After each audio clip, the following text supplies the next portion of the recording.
Everything you think you know about education is wrong. And essentially, it boils down to the fact that what you unconsciously and subconsciously think of as education is actually, for the most part, just schooling. And the problem with schools boils down to three main points. One, they're outdated. Two, they're not equal for everyone. And three, schools educate your child way too late. So let me break those 3 points down. Why do I say they're outdated? The school model, what we call education, and that includes kindergarten, pre-K, all the way up through high school, even college, university, and so forth. All of that is based on the industrial model and prior to the industrial model. But primarily what we consider as K through 12 education is based on an industrial model. Industrial model means that the industrialists of the world who were building the big companies that had factories and things like that in the 1700s, 1800s, and the early 1900s, they needed workers. They needed office workers. They needed office managers. They needed CEOs. They needed scientists to work in their science labs, for example. And so everything about our education system, which is really, again, just our schooling system, we just call it an education system, was designed for the industrial society that we had back then, which was basically like a cookie cutter system. It's like, okay, I needed a scientist, let me put them through this system, and I've got a scientist. I need an office worker, let me put them through this system, I've got office workers. Of course, it's not taking into account certain differences among individuals. And so what happens is, based on the third point I'm going to talk about, actually, it is more of a filtering system. So it's not really training you effectively to be an office worker. It's more finding people who have what I'll reveal in the third point, and finding those people and filtering them into that system. The other thing within the point that it's outdated is the way in which the school is structured. The way it forces sort of a mass compliance and a dependence upon authority, for example, like the teacher at the head of the classroom giving instructions, everyone following those instructions, that type of thing. It's actually based on a military model from Prussia in the 1700s. A lot of this information, at least in this first point I'm making, you can find from John Taylor Gatto, who is considered one of the best teachers that ever lived. He won Teacher of the Year award in New York multiple times at the state level, the local city level. He went to Columbia, smart guy. And you can look at his books and his videos online and so forth. But he has a really great book called The Underground History. It's the Underground History of American Education, something like that. You can look it up. It's a really great book. So he outlines some of the history of the education system in that book.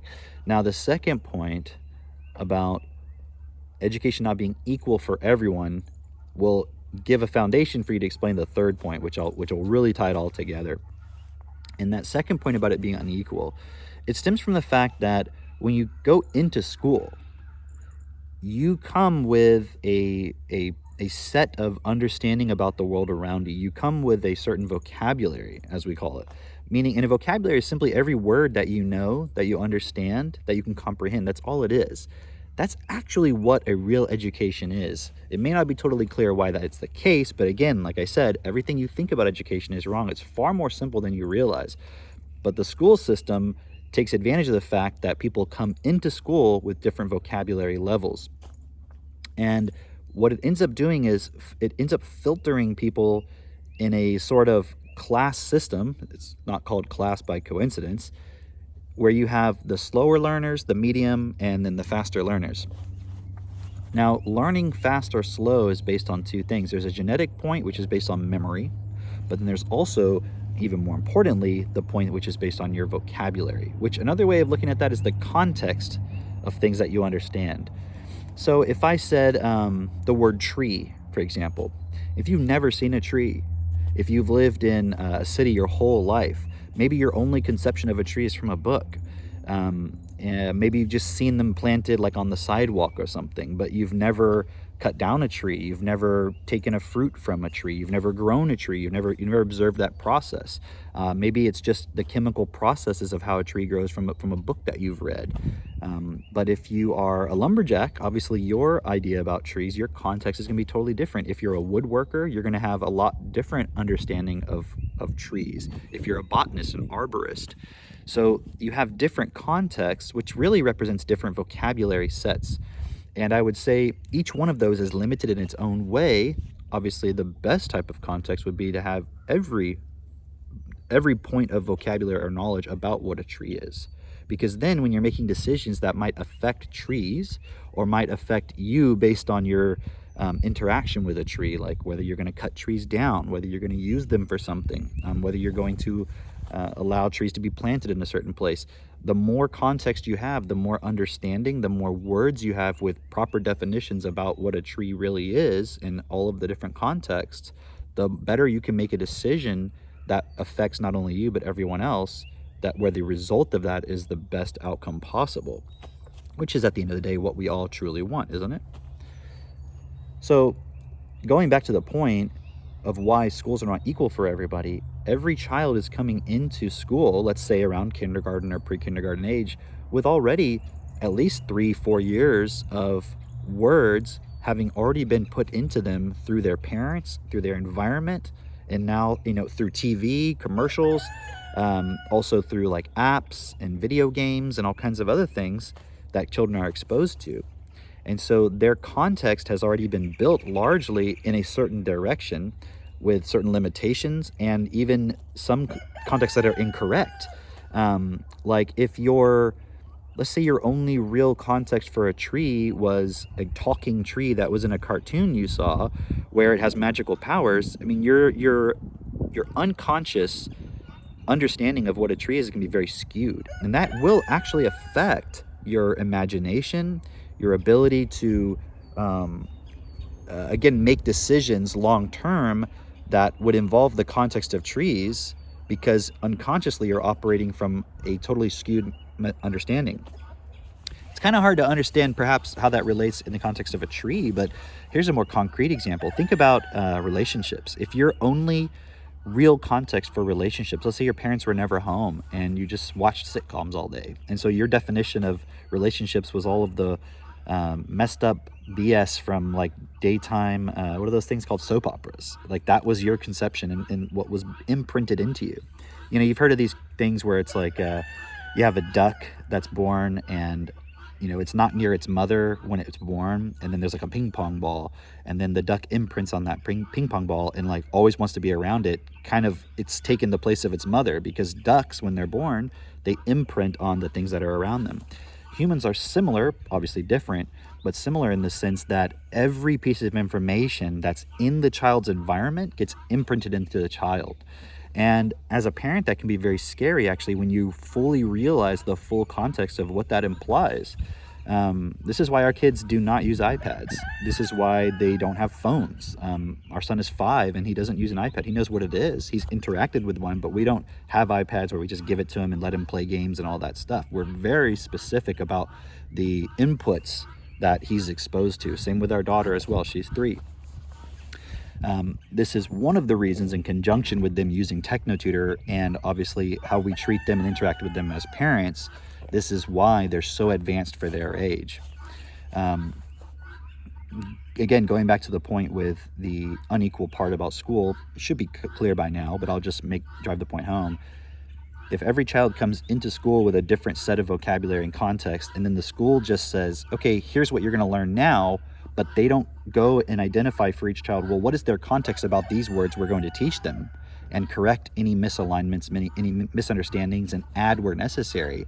Well, then what happens is you have children who are at a disadvantage and children who are at an advantage based on what they bring into it, which was based on their upbringing, their parents, and so forth in those first 3, 4, 5 years before they came to school. Also, the studies have been done, and they're well established, that children who come from lower income families are exposed to 30 million less words than children who come from higher income families. And the gap between middle income and higher income is almost double, right? So it's really drastic between the lower and middle income families in comparison to the upper income families. Also, just another point that was shown within some of that research was that the children who come from lower income families tend to hear 8 negative reinforcements for every one positive, whereas in the upper income families, it's 2 positives for every 1 negative. So you see a total difference in terms of the way that they are forming their personalities, their understanding of the world, their self-esteem. Everything is really being formed in those first, let's say, 3 to 5 years before they get to school. Researchers used to say 7. Sometimes we say 7, but really it's the first 3 to 5, and that's because of the acceleration due to information technologies and the ubiquity of apps, high-speed information, and so forth that children are exposed to these days. Their ability to process information is largely formed, if you don't direct it anyways, by the time they're 3 to 5, and it's usually severely limited. So by the time they go to school, who they are and how they're going to process information, how they're going to learn, their attitude towards school, much of that's already going to be set. And obviously the school is not able to be flexible to cater to each child individually. Of course, that wouldn't be the solution anyways, but as you well know from having been in school or understanding what school is, it's not going to be flexible. It's a sort of one size fits all. Now, the reality is every child learns the same. So I'm not suggesting that we need different styles for different children, but the point is the inequality in the child's vocabulary is, and the speed in which they learn, those 2 points are not addressed in the school system, and that's why you see at the end such inequality from the system. The system, if it's an effective system, should get fairly equal results for everybody if it's an effective system. You know, and you might argue with that, but if you're a business person and you had a factory and, you know, you had 3 assembly lines and you had 3 workers on each assembly line, and 2 of those assembly lines were structured differently, or they're all 3 structured differently, and you got different results on each one, you wouldn't be okay with that. You'd want the same result no matter who the worker is. You'd want the same output, right? And so our education system should be that every child goes through it and is prepared effectively for life, for who they are and them as an individual. But it doesn't take into account those first 3 to 5 to 7 years, whatever it is in the individual case, where that child has been filled up with, in many cases, a lot of garbage and a lot of incorrect words, definitions, ineffective programs, mental programs, subconscious programs, behavior patterns, emotional patterns, things like that. None of that's been educated properly for the child or the parent. And so by the time the kids get to school, they're already divided into classes from day one without even realizing it. And the teacher's job at that point is just to manage the classroom and to impart the curriculum that the school has decided is the curriculum. Now, that brings me to my third point. The third point is that by the time you get to school, it's too late. Should be clear by now. By the time you get to school, you're already, generally speaking, coming out of those first 3 to 5 to 7 years of your life, not to mention all the things that are happening in the womb when you're still in the womb. And so a lot of information has already been instilled in you and programmed into you before you even get to school. And the school, as we said, is now just drawing upon that. It doesn't take that into account. This is called the natural learning ability phase of the child. It's well established in all of the literature, education-wise, psychological literature, and so forth. It's not widely talked about in the mainstream, but of course, what is? Generally speaking, what's going to be talked about in the, quote, mainstream is just whatever the companies that are paying the advertising bills are wanting them to talk about. I'm talking about like the news and things like that. They're not really giving you the best information. They're just giving you the information that their advertisers, generally speaking, want you to hear. And so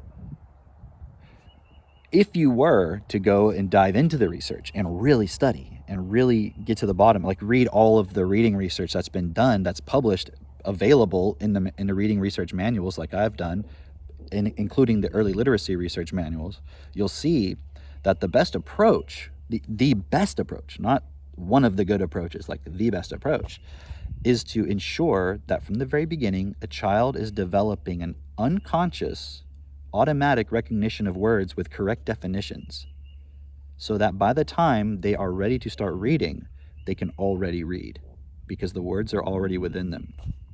Of course, the system, and when I say the system, I mean what let's say current science, current researchers understand as what's possible to do, they don't know what to do, how to do that. They just know that would be the best thing. And you can look at Marilyn Yeager Adams, her book Beginning to Read. It was published in the 90s by MIT Press, a great book.